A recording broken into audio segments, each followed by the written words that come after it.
大家好，歡迎大家再次翻到嚟我哋 Shining Consultant 嘅頻道，我係 Jeffrey。如果你係第一次嚟到我哋頻道嘅話咧，請記得首先請你撳個 like， 分享我哋嘅影片同埋打開你嘅小鈴鐺啦。咁今日我哋嘅課題咧就係關於我哋呢幾集嘅影片落嚟咧，好多朋友開始詢問如何申請我哋嘅 SMM2H 或者 MM2H 㗎。咁今集嘅影片入邊咧，我哋就幫大家分享一下一啲我注意嘅嘢，同埋一啲文件嘅準備，關於如何展開你嘅第一步申請 MM2H。請欣賞我哋嘅影片啦。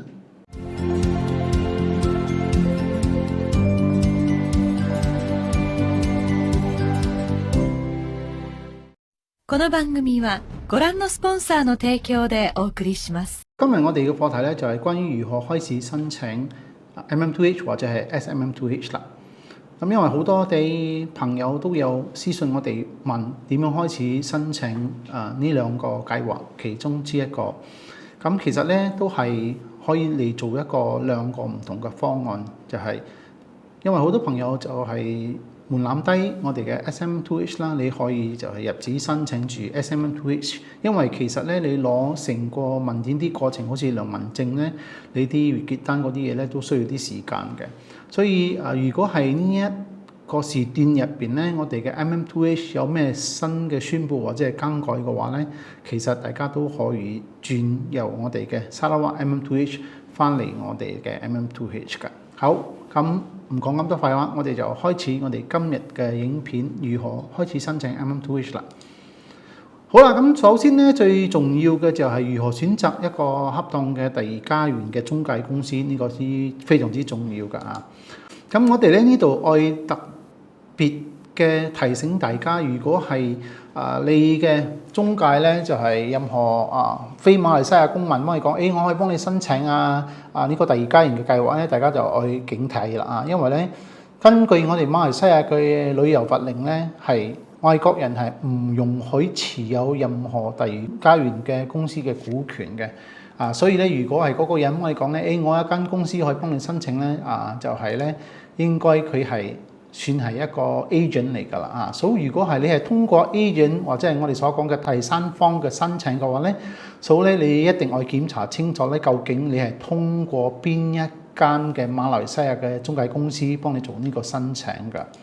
因為咧，當你攞到呢個中介公司嘅名之後咧，你就可以上我哋馬來西亞旅遊部嘅網站啦檢查咧呢一間公司係咪真係一間有牌嘅第二家園嘅中介公司㗎？呢個非常之重要，因為如果出咗咩問題嘅話咧，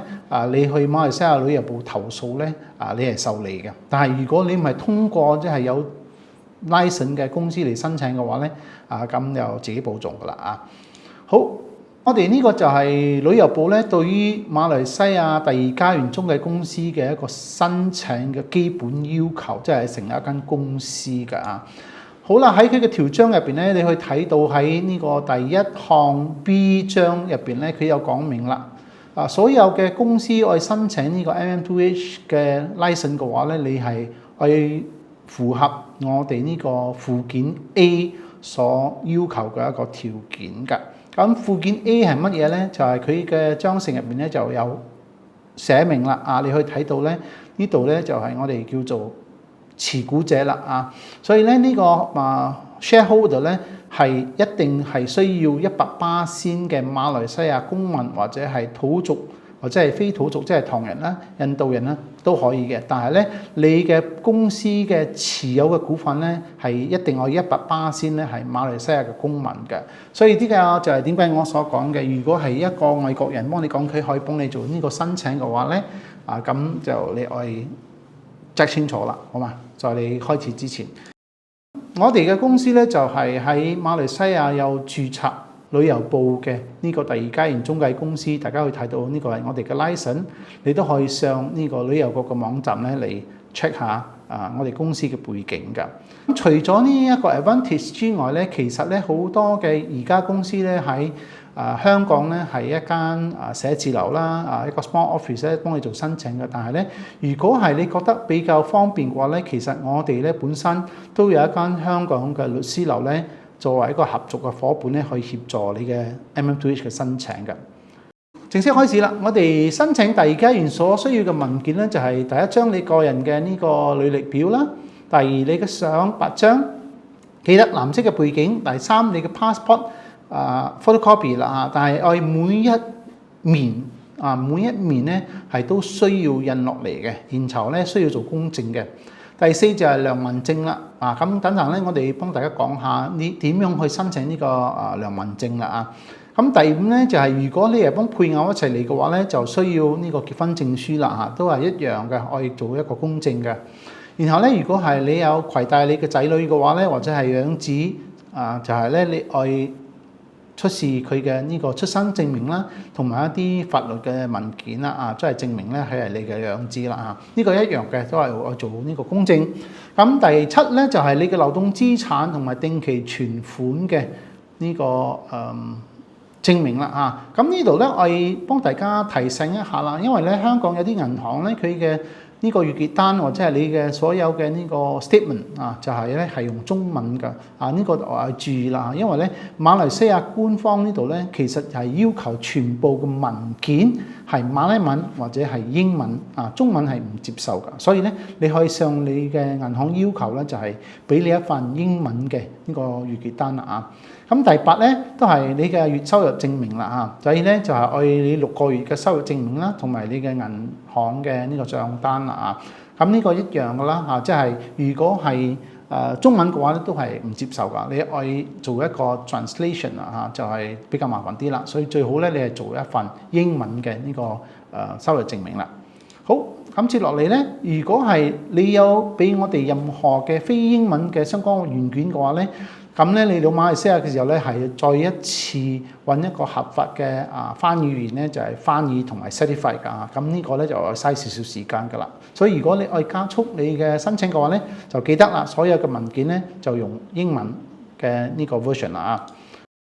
咁落嚟咧就係講下良民證啦。點樣去申請啦？咁呢個良民證咧就係第一，你係需要咧由我哋馬來西亞嘅中介公司咧就係發出一根信件俾我哋馬來西亞嘅領事館，就係講明咧，呢個某某某先生咧我哋申請第二階段啦。所以咧就請我哋馬來西亞嘅領事館咧就係發一封信俾我哋嘅香港警察部門啦。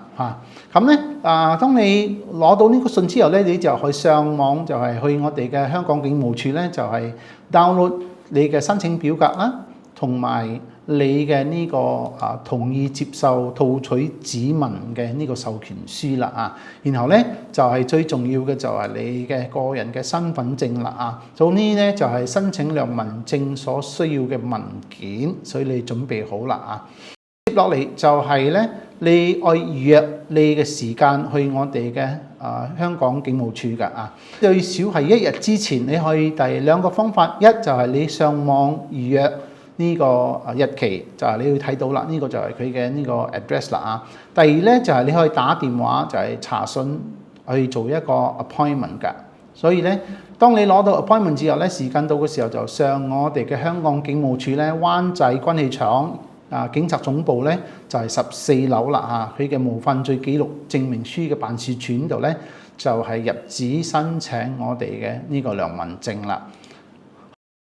呢個申請良民證嘅費用咧就係225蚊港紙，所以可以接受現金、八達通或者係支票都可以㗎。但係咧呢度咧就鼓勵大家咧就係用八達通啦，因為比較方便啲，或者係易辦事啦。但係留意啦，如果係下晝5點之後咧係只可以接受八達通同埋易辦事嘅。而且咧，佢哋係唔提供呢個八達通嘅增值嘅服務㗎，所以大家咧就係確保你嘅呢個 balance 係有足夠嘅費用可以俾呢個費用㗎啦。好啦，咁申請幾耐先可以攞到呢個良民證咧？OK， 成個過程咧，即係當我哋出信俾申請者嘅時候咧，咁申請者咧就係去到香港領事館咧，就係提交呢個信件俾香港領事館啦。咁一般上咧，香港領事館1到2個星期入邊咧，就會發出呢個信件俾香港警務處㗎啦。咁我哋嘅領事館通知你去攞嘅時候咧，你就攞齊所有嘅文件咧，就係去到香港警務處咧嗰個直總部嗰度14樓咧，就係 submit 你嘅文件之後咧，一般上咧警務處咧就係喺4個禮拜入邊咧就去完成你嘅冇份續紀律證明書噶啦啊。所以一般上咧大約係5至6個星期咧，你就可以攞到良民證噶啦啊。好啦，咁攞到你嘅良民證之後咧，下一步咧你就去攞你所有呢啲文件咧，就係去呢個香港國際公證人協會咧，就係你可以揀其中一間受國際接受嘅呢個公證行咧，嚟幫你做一個公證啦啊。如或者係咧，我哋香港嘅呢個合作伙伴咧，律師樓咧都可以幫你做呢個公證嘅，都冇問題嘅啊。即係在於你愛就係愛需要你自己直接當我哋馬來西亞呢度聯絡，或者係你要通過香港個律師樓都可以嘅。咁咧就係你嘅流動資產同埋定期存款啦，6個月嘅收入證明啦，銀行月結單啦。你嘅 passport 記得啦，就係所有嘅頁面，然後所有嘅出入章嘅呢個頁面啊，都需要㗎啊。然後咧，如果係你有攜帶你嘅伴侶嘅話咧，就係需要你嘅結婚證書啦啊。然後咧，你要帶你嘅仔女嘅話咧，就係出生證明啦，或者係嗰啲法律文件啦啊。咁呢所有嘅文件咧，都係需要英文嘅 version， 而且咧係需要由呢個公證處嘅受到承認嘅我哋嘅公證人咧，就幫你做一個公證㗎啦啊。好，咁咧就係基本上咧呢個文件你整齊咗之後咧，就可以交俾我哋呢個 Shining Consultant 呢度咧，你就需要寄過嚟馬來西亞啦。因為咧所有嘅文件咧都係需要正本，我哋先可以幫你做一個申請嘅處理嘅啊。咁啦，好，呢個就係一個非常簡潔嘅一個説明啊，俾大家知道點樣係做呢一個入紙申請嘅，好嘛？好啦，如果係你有咩問題嘅話咧，同樣的都歡迎大家聯絡我哋嘅 WhatsApp 服務專線。咁我哋嘅服務專員咧都係好樂意為大家解答你啲問題嘅，好嘛？咁我哋就下一集節目，我哋再見啦，拜拜。